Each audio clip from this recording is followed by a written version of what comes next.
Hello, my name is Michele, and you're listening to Profit is a Choice.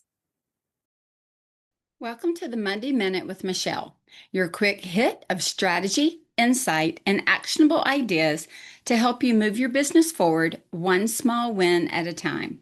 Today, the topic is when to hire and when to restructure instead. Every day, empowered entrepreneurs are taking ownership of their company financial health and enjoying the rewards of reduced stress and more creativity. With my background as a financial software developer, owner of multiple businesses in the interior design industry, educator, and speaker, I coach women in the interior design industry to increase their profits, regain ownership of their bottom line, and to have fun again in their business. Welcome to Profit is a Choice.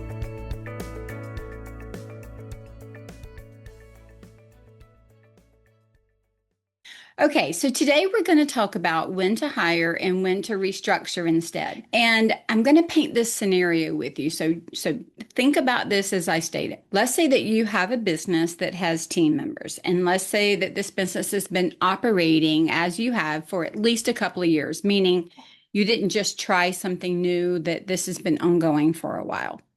And then let's say that a team member leaves. Doesn't matter why they leave. They're unhappy, they get a new job, they retire, whatever, they're gone. They step out. It could even be that you've had to fire them. I mean, it could be for any reason they have stepped out of this job. Well, now you have two main choices.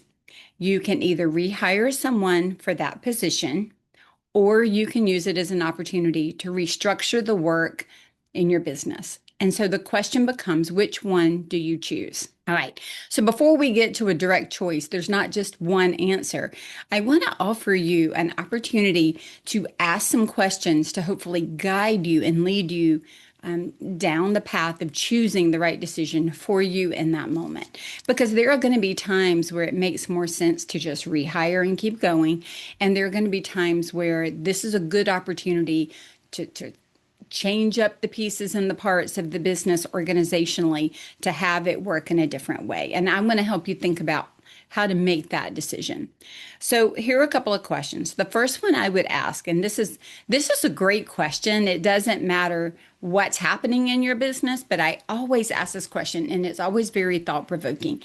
And it sounds like this.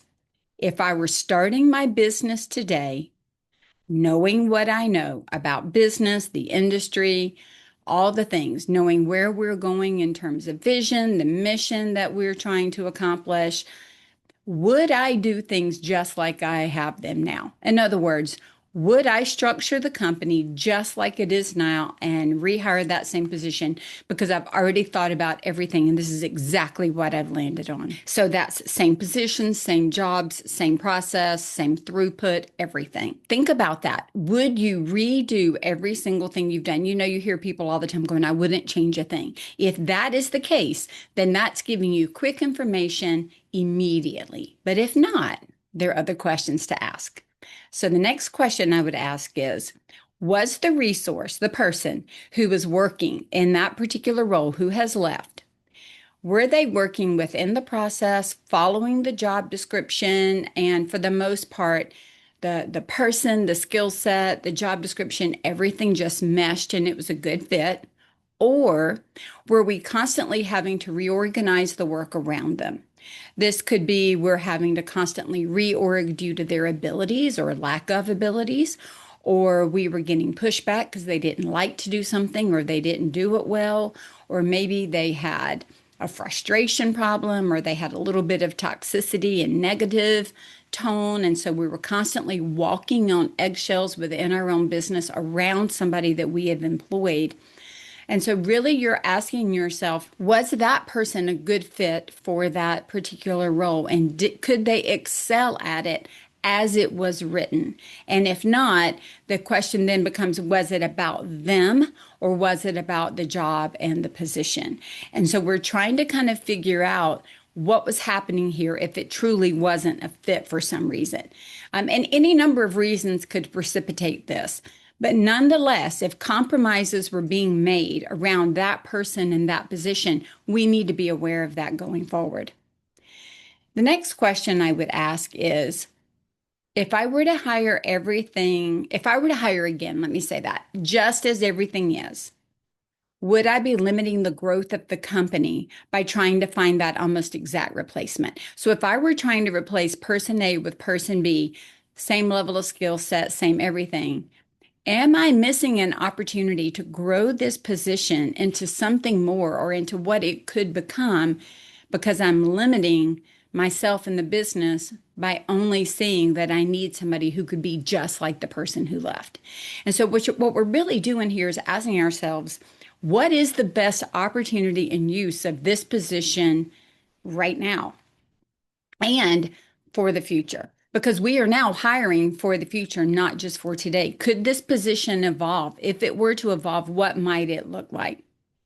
And then there's another question. If you've ever thought in your mind, if this person leaves, I would like to, or I will, dot, dot, dot. Like, what is it that you would see as the vision or the growth path for this particular job position and description and opportunity within your company?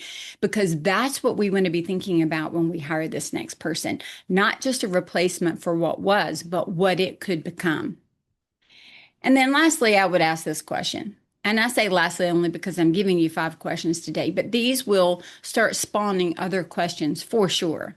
And this last question is this: is there a better way to organize the work, give others on the team an opportunity that they didn't have with somebody in that position actively? And is there a better way to maximize the work and the client outcomes by restructuring? Because if there is a better way to do things, it is so much easier to make these changes with an open position than to try to move everything around with somebody sitting in that spot.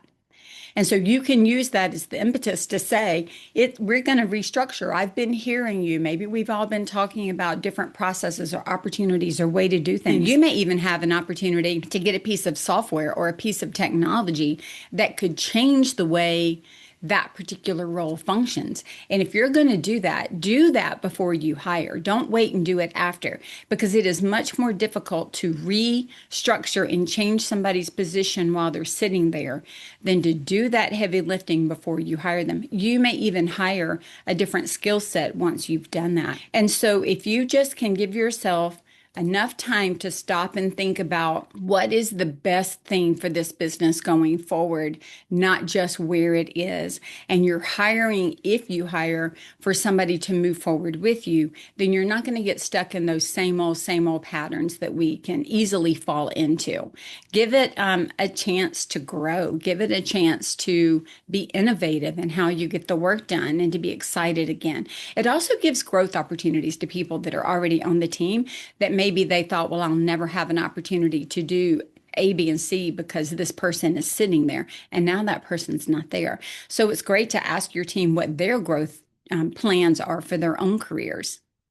And don't be surprised if there's not a need to not even hire at all. Sometimes updating processes and technology and moving the work around, you may find, not by just loading everybody's plate up, but you may find a cleaner path through getting the work done that takes less and requires less. And again, we wouldn't have done that heavy lifting and hard work if somebody had been sitting there, because it would have meant that we were probably going to have to let them go. These are some of the strategic frameworks that we use here at Scarlet Thread Consulting to help you and those that we serve make decisions that fit the vision, the strategy, the operation, the financials, and the client outcomes that are desired. Each chess move in a business allows you to think strategically about the next. And the easiest move is sometimes not the one that's just the best and the most identified. Sometimes we have to look for that more difficult strategic move and be willing to take it. And the only way to do that is by asking questions and being curious. For more information on how we can support you in learning to ask these questions and to ask them with you or alongside you, check out our Work With Me page at scarletthreadconsulting.com. Choose a team and an organizational structure that leads to profit, because profit doesn't happen by accident.